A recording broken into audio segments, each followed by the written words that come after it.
$100,000 worth of Grail comic books stolen. Let's talk about it, Maddie.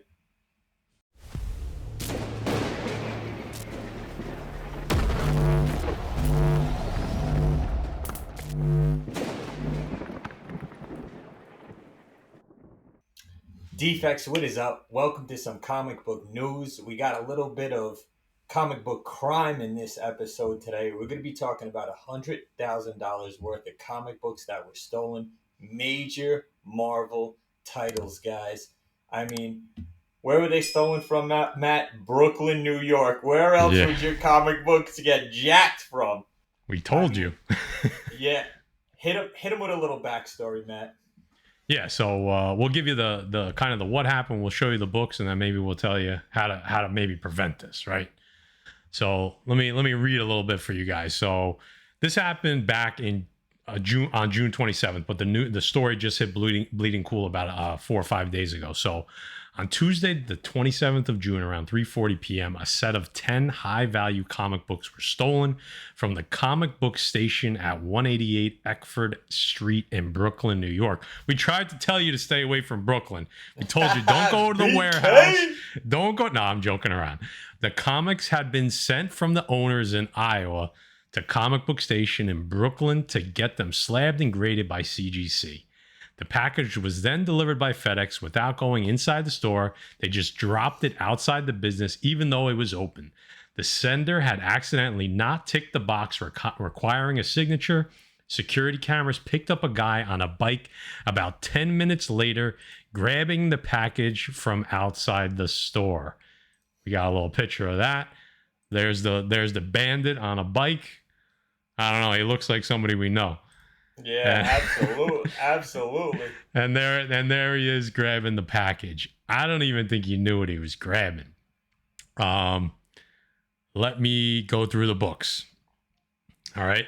So, House of Secrets 92, Amazing Spider-Man 300, Oof. Amazing Spider-Man 238, Amazing Spider-Man 36. Here's where it gets crazy. Green Lantern 5, like Golden Age Green Lantern. ASM 1, X-Men 1, Avengers 1, Daredevil 1, AF15, Amazing Fantasy 15.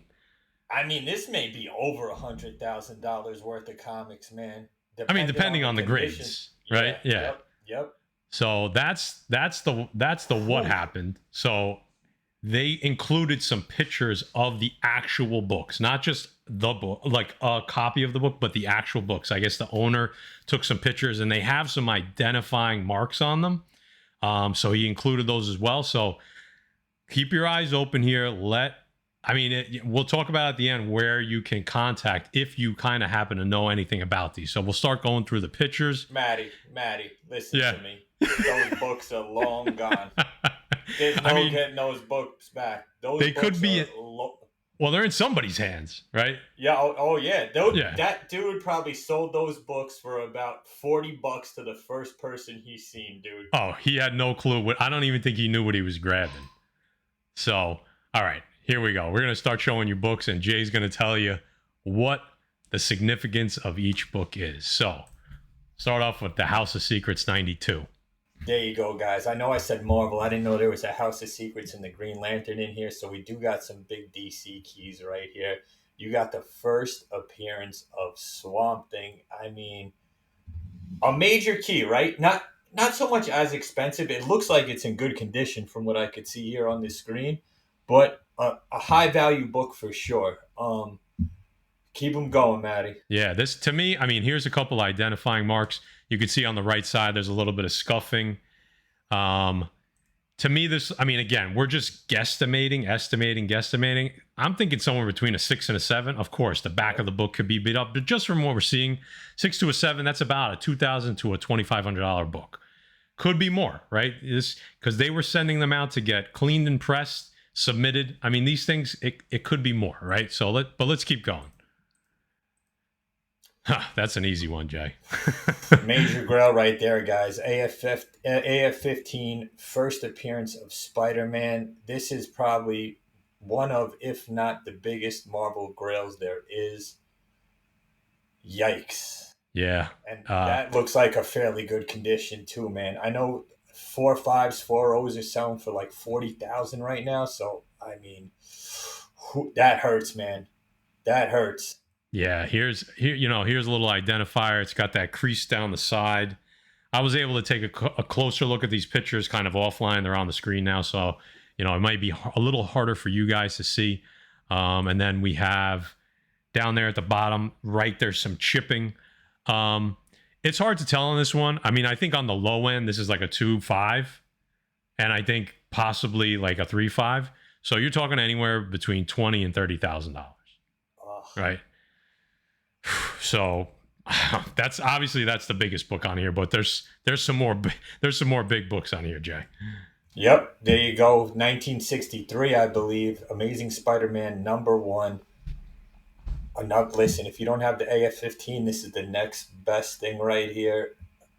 Again, a book that doesn't, you know what I mean? From what I could see here, decent grade copy, man. You probably, these books right now, probably in this condition, I have a 2.0. It's probably valued at like 15,000 right now, maybe a little less. But you see, it has got the pen mark up top as an identifying mark.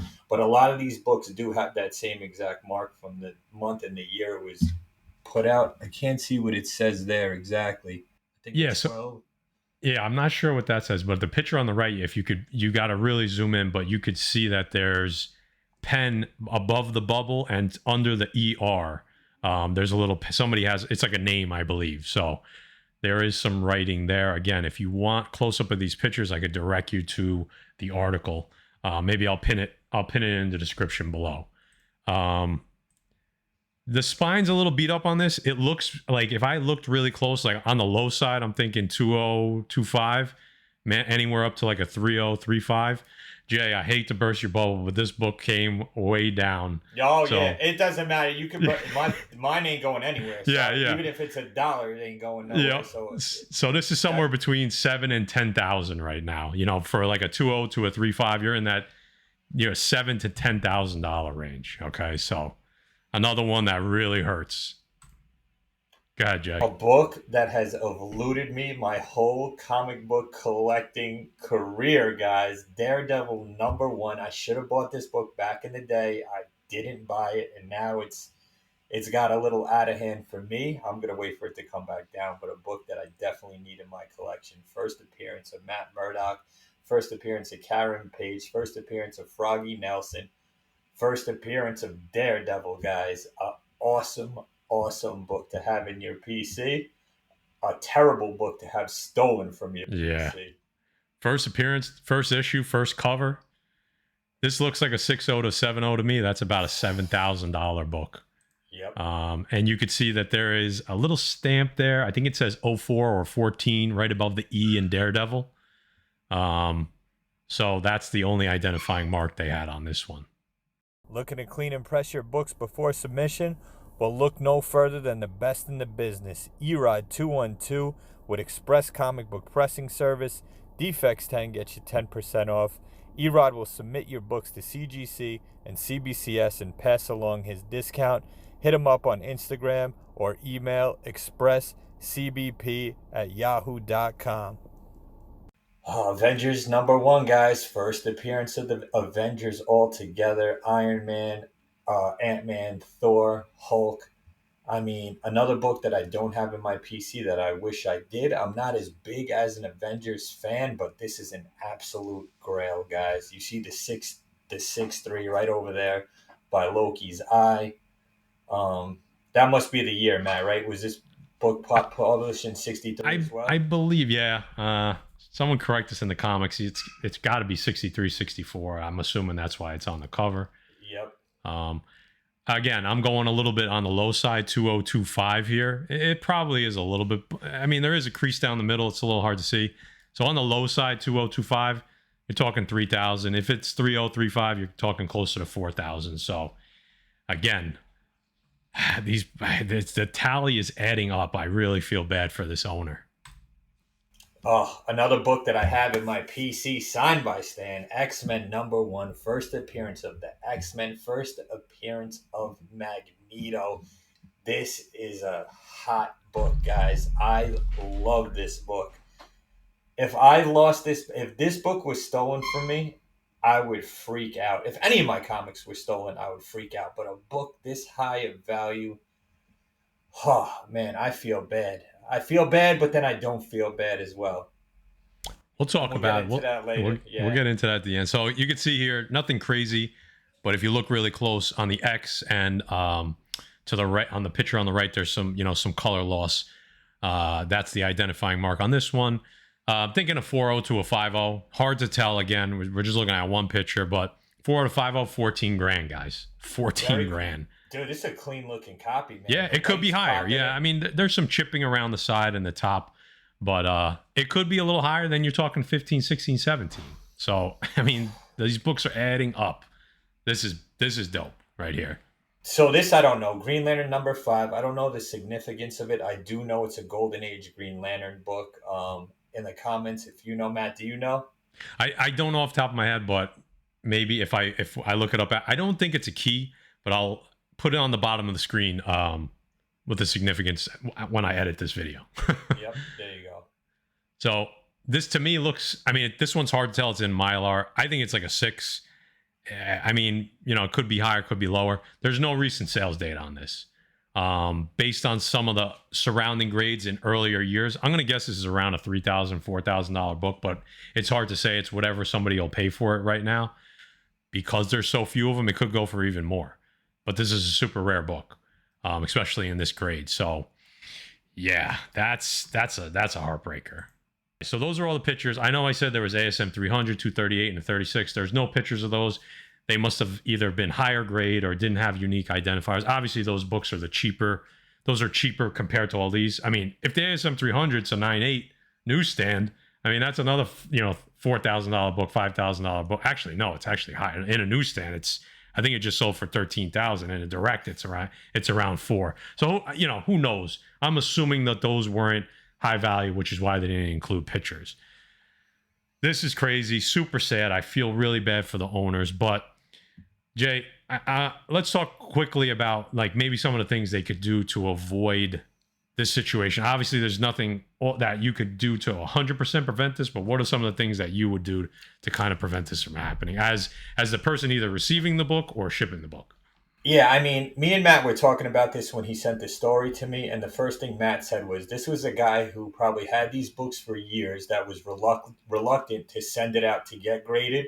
Especially, listen, I would be nervous sending it to anybody, just mailing it alone, FedEx. I mean, first and foremost, you can't really blame the FedEx guy. How many packages nowadays do we have left at our front doors, guys? Between the post office, FedEx, DHL, Amazon. The guy forgot to check the box for the signature, right? You got to pay top dollar to have $100,000 worth of books shipped like that. Next day, signature required, so you know what gets in the store. This way, at least if anything happens, you're reimbursed for that. Another major thing we always, guys, if you have a huge comic book collection, always get them insured. It's like having a house. It's like having an expensive car. You have to get them insured. As far as the store, I don't know. I don't know the store's policy on receiving those books. I don't think they're on the hook for it, especially with no signature required. Um, it sucked that it took this long, right? You said it happened August 5th? June 27th. Oh my God, June 27th. So now you're talking 2 months away.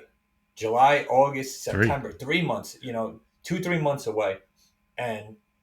But sometimes the community could help out and be on the lookout for those books. The bottom line here, I like that you mentioned the insurance. When you have insurance on your collection, it does cover you for when you're shipping, as long as you ship it in the way that they indicate. I'm curious to see who's on the hook because the package was delivered and it was on the property of the store. So now does it become the business's responsibility? Is it the theft of their property since it was in their possession? I don't know. I think that's a super gray area. There was no signature. Obviously, you have to do signature. You have to. Now, don't get me wrong. I have signature on stuff all the time, and sometimes they just leave it anyway, right? I don't live in a major city, so it's a little different. You're in the middle of the Brooklyn on a busy sidewalk there. I don't know. As a store, I mean, I don't want to put any on the store owner. I can't do that. I don't No, know you enough can't. about it. But Yeah, for you can't. me, if I see something delivered, I go and grab it right away. And again, I don't even live in a major city. I'm not putting it on the store owner at all. But this is just a messed up situation. So basically, to sum up, I think it's simple. You have to insure your collection, especially when you have books like that, and make sure you're shipping the correct way that will give you the coverage of your insurance, or make sure you are selecting insurance with the post office, signature with the post office. Do everything you can, because these, not only for the monetary value, but these books can't be replaced. Let's say he had these books forever, they're gone. So forget about the money side of it, because that's obviously a bigger part.